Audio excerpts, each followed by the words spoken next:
Praise the lord. అందరూ బాగున్నారా? ఈరోజు ఎన్నో రోజు? ఈరోజు వరకు అంతా బాగా నేర్చుకున్నారా? ఈరోజు కూడా మనం 4వ రోజు. నిన్న నేర్చుకున్న కథ, నిన్నటి వరకు నేర్చుకున్న ప్యానీ క్రాస్ బే అనే కథని 4వ భాగం నేర్చుకోబోతున్నాము. మీకందరికీ నేను ప్రత్యేకంగా మనవి చేసేది ఏంటంటే, మరి పరిచర్య ఎంతో గొప్పది. చిన్నపిల్లల పరిచర్య అంటే చాలా గొప్పది. ఎంతోమంది పెద్దవాళ్ళు, ముసలి వాళ్ళు కూడా మీ కొరకు ఎంతో ప్రయాసపడుతున్నారు. ఉదయాన్నే లేచి హడావుడిగా పీబీఎస్కి వచ్చి మీకు అందరికీ చక్కగా పాఠాలు, కథలు నేర్పించి మీరు కూడా దేవుని ఏర్పాట్లకు రావాలని ఎంతోమంది ఆంటీ వాళ్ళు మీ కొరకు ప్రయాసపడుతున్నారు. అంకుల్ వాళ్ళు కూడా ప్రయాసపడుతున్నారు. ఎంతో డబ్బులు ఖర్చు చేస్తున్నారు. సరే, ఎన్నో డబ్బులు ఖర్చు చేస్తున్నారు. ఎంతోమంది ప్రయాసపడుతున్నారు.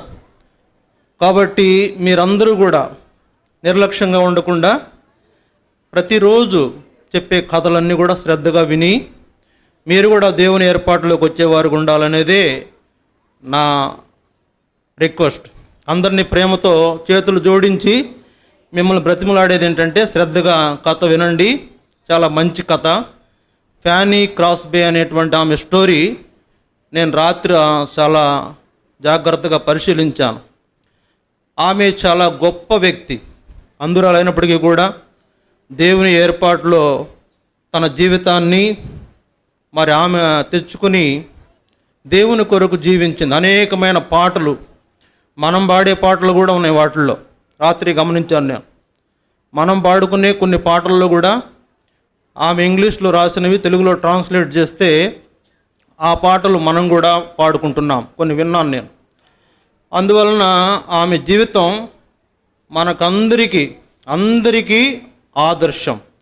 కాబట్టి మనం ఫ్యానీ క్రాస్ బేని ఆధారం చేసుకుని, లేకపోతే ఆమె జీవితాన్ని ఆధారం చేసుకుని మనం కూడా మన జీవితాలను దేవునికి సమర్పించుకోవడం కోసమే ఇంత గొప్ప ప్రయాసంతో అంకుల్ వాళ్ళు ఈ కార్యక్రమం ఏర్పాటు చేశారు. కనుక ఎవరు నిర్లక్ష్యంగా ఉండకుండా చక్కగా మరి పాఠం వినాలని ప్రేమతో మనవి చేస్తున్నాను.